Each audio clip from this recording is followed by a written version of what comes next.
പാലക്കാട് ചാലിശ്ശേരിയിൽ 7 വാഹനങ്ങൾ കൂട്ടിയിടിച്ച അപകടം. ഒരാൾക്ക് ഗുരുതര പരിക്കേറ്റു. ചാലിശ്ശേരി ചങ്ങരംകുളം റോഡിലാണ് അപകടമുണ്ടായത്. ശ്രീജിത്ത് ശ്രീകുമാരൻ വിശദാംശങ്ങളുമായി ചേരുന്നുണ്ട് പാലക്കാട്ട് നിന്ന്. ശ്രീജിത്ത്, ദൃശ്യങ്ങൾ നമ്മൾ കാണുന്നുണ്ട്. എങ്ങനെയാണ് ഈ അപകടം? ഈ മഴയൊക്കെ പെയ്ത് റോഡുകളാകെ നനഞ്ഞു കുതിർന്ന് കിടക്കുകയാണ്. അങ്ങനെയാണോ ഈ അപകടം ഉണ്ടായത്?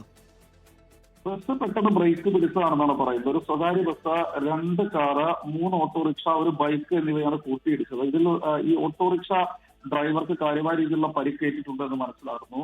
ഈ ബൈക്കിൽ ഒരെണ്ണം പെട്ടെന്ന് തന്നെ, അതായത് ഈ മേഖലയിൽ ഈ ബസിന്റെ എതിർദിശയിലായിരുന്നു വന്നതെന്ന് മനസ്സിലാക്കുന്നുണ്ട്. പക്ഷേ ഇയാൾക്ക് കാര്യമായ രീതിയിലുള്ള പരിക്ക് ഏറ്റിട്ടില്ല.